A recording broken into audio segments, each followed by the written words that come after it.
नमस्ते, सत श्री अकाल, जय हिंद, आदाब। मैं सुधीर अस्थाना आपको अपने चैनल ज्ञान गंगा में सादर आमंत्रित करता हूं। आज मैं आपसे जालियांवाला बाग के बारे में चर्चा करूंगा। जालियांवाला बाग में एक नृशंस हत्याकांड अंग्रेजों के द्वारा की गई थी। यह बात है 13 अप्रैल 1919 को। यह बैसाखी का दिन था। शहर में मेले जैसा वातावरण था। शहर में कर्फ्यू लगा हुआ था।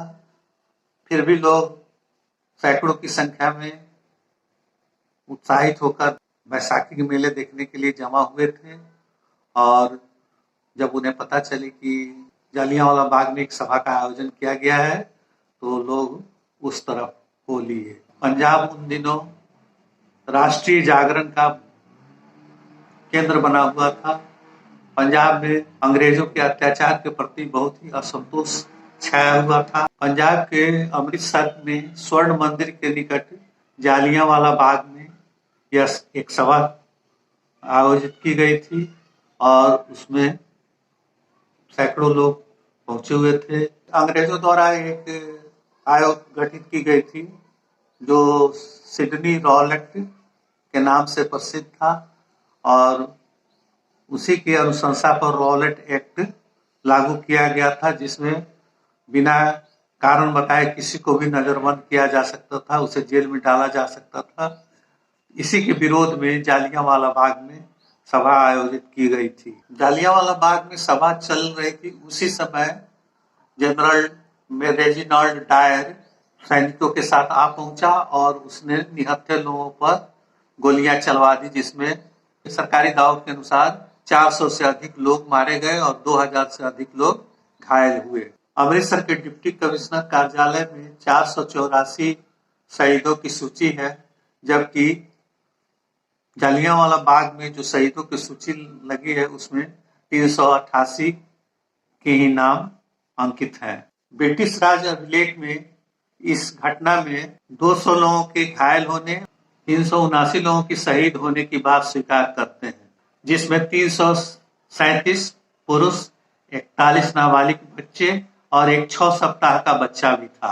अनाधिकारिक आंकड़ों के अनुसार लगभग 1000 लोग शहीद हुए और 2000 लोग घायल हुए। यदि किसी एक घटना ने भारतीय स्वतंत्रता संग्राम में सबसे अधिक प्रभाव डाला तो वह जालियांवाला बाग ही था। 1997 में महारानी एलिजाबेथ ने इस स्मारक पर आकर शहीदों को श्रद्धांजलि दी थी। 2013 में ब्रिटिश प्रधानमंत्री डेविड कैमरन भी श्रद्धांजलि देने आए थे। उन्होंने विजिटर्स बुक में लिखा कि यह ब्रिटिश इतिहास में सबसे शर्मनाक घटना थी। प्रथम विश्व युद्ध में जो 1914 से 1918 तक चला था, इसमें भारतीयों ने ब्रिटिशों को बहुत मदद की थी और इसमें खुलकर भाग लिया था। इस प्रथम विश्व युद्ध में 13 लाख भारतीय सैनिक सेवक यूरोप में, अफ्रीका में और मिडिल ईस्ट में तैनात किए गए थे, जिसमें 43,000 भारतीय सैनिक इस युद्ध में शहीद हुए थे। प्रथम विश्व युद्ध में भारतीयों ने ब्रिटिशों की बहुत मदद की थी और भारतीयों को यह आशा थी कि इसके बदले में ब्रिटिश भारतीयों के प्रति अच्छे व्यवहार करेंगे, लेकिन उन्होंने बाद में भारतीयों पर तरह तरह के अत्याचार करने शुरू कर दिए।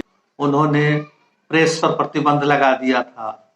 उन्होंने सर सिडनी रॉलेट के अध्यक्षता में एक आयोग गठित की थी, जिसके अनुशंसा पर रॉलेट एक्ट पास हुआ और उस एक्ट के अनुसार भारतीयों पर बिना मुकदमा चलाए कभी भी उन्हें जेल में डाला जा सकता था। इसके चलते पंजाब प्रांत में ब्रिटिशों के प्रति असंतोष बढ़ गया था। जगह जगह आंदोलन चल रहे थे। इस विरोध को कुचलने के लिए अंग्रेजों ने भारतीय प्रतिरक्षा विधान 1915 में लागू कर इस विद्रोह को पूरी तरह से कुचल दिया। सन 1918 में सर सिडनी रॉलेट के अध्यक्षता में एक समिति गठित की गई, जिनके अनुशंसा पर रॉलेट एक्ट पारित हुआ और भारत में रॉलेट एक्ट लागू कर दिया गया। इस रॉलेट एक्ट के लागू होने के बाद भारत में प्रेस पर प्रतिबंध, बिना वारंट को किसी को भी जेल में डाल देना, नेताओं को गिरफ्तार करके जेल में डाल दिया गया। इसके विरोध में सारा भारत उठ खड़ा हुआ। जालियांवाला बाग चारों तरफ से घिरा हुआ मैदान था, जिसमें आने जाने के लिए एक सकरा सा रास्ता था और आने जाने के लिए एक ही मार्ग था, कोई दूसरा मार्ग नहीं था। इसी रास्ते से जनरल रेजिनाल्ड डायर ब्रिटिश सैनिकों के साथ पूछा और बिना चेतावनी दिए अंधाधुंध फायरिंग शुरू करा दी। उसने 10 मिनट में 1650 राउंड गोलियां चलवाई। जैसा कि मैंने पहले बताया, बाग चारों ओर से मकानों से घिरा हुआ था, आने जाने के लिए एक ही रास्ता था। बाग में एक कुआं था। जब निहत्थे लोगों पर गोलियां बरसने लगी तो लोग अपनी जान बचाने के लिए उसी कुएं में कूदने लगे और इस तरह से कुआं जो है लाशों से पट गया। मदन मोहन मालवीय के अनुसार कम से कम 1300 लोग मारे गए। मारे जाने वालों की संख्या स्वामी सदानंद के अनुसार 1500 से अधिक थी, जबकि अमृतसर के सिविल सर्जन डॉक्टर स्मिथ के अनुसार मरने वालों की संख्या 1800 से अधिक थी। इस हत्याकांड की विश्वव्यापी निंदा हुई। भारत के लिए secretary of state Edwin Montagu ने इसकी जांच के लिए एक कमीशन नियुक्त की। इस कमीशन का नाम था हंटर कमीशन। 1920 में ब्रिगेडियर जनरल रेजिनाल्ड डायर को पदोन्नत करके कर्नल बना दिया गया। ब्रिटिश हाउस ऑफ कॉमन्स में डायर के इस कुकृत्य के लिए निंदा प्रस्ताव पारित किया गया, लेकिन हाउस ऑफ लॉर्ड्स ने इस हत्याकांड की प्रशंसा करते हुए रेजिनाल्ड डायर के लिए प्रशस्ति प्रस्ताव पारित किया। लेकिन 1920 में ही व्यापक विरोध के चलते रेजिनाल्ड डायर को त्याग पत्र देना पड़ा। रेजिनाल्ड डायर को लंदन वापस बुला लिया गया और 1927 में प्राकृतिक कारणों से उसकी मृत्यु हो गई। 13 मार्च 1940 को उधम सिंह ने लंदन के कैक्सटन हॉल में जनरल ओ डायर, जो जालियांवाला बाग हत्याकांड के समय पंजाब प्रांत के गवर्नर जनरल हुआ करते थे, को गोलियों से भून दिया।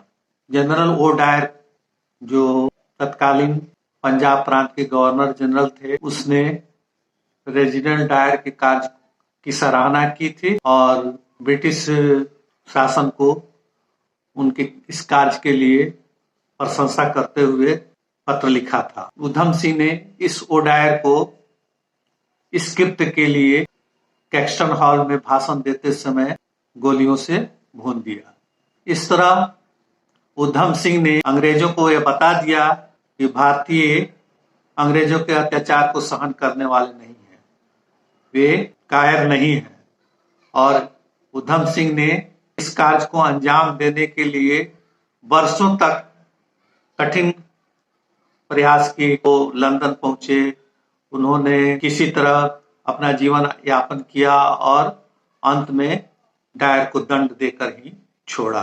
भले ही आज उधम सिंह नहीं है, लेकिन हमें उन पर बहुत ही गर्व है, क्योंकि वह भारत माता के सच्चे सपूत थे और उन्होंने साबित कर दिया कि भारतवासी कायर नहीं है। उधम सिंह को 31 जुलाई 1940 को फांसी पर चढ़ा दिया गया।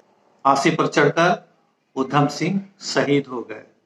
तो इस तरह हमने देखा कि जालियांवाला बाग किस तरह से स्वतंत्रता आंदोलन में एक महत्वपूर्ण कड़ी बना और उधम सिंह ने कितने त्याग किए, कितनी कठिनाई सहते हुए भारतीयों के मान सम्मान गौरव की रक्षा की। और इस कृत्य ने बता दिया कि अंग्रेज कैसे दुराचारी, दुष्कृत्य करने वाले अत्याचारी हैं और उनका उद्देश्य भारत को मात्र लूटना था। आशा है आप लोगों को मेरा यह जालियांवाला बाग पर चर्चा अच्छा लगा होगा। अगर आपको मेरा यह प्रयास अच्छा लगा हो तो कृपया इसे सब्सक्राइब और लाइक करेंगे, साथ ही इसे शेयर भी करेंगे और मेरे मनोबल को बढ़ाने का कार्य करेंगे। धन्यवाद।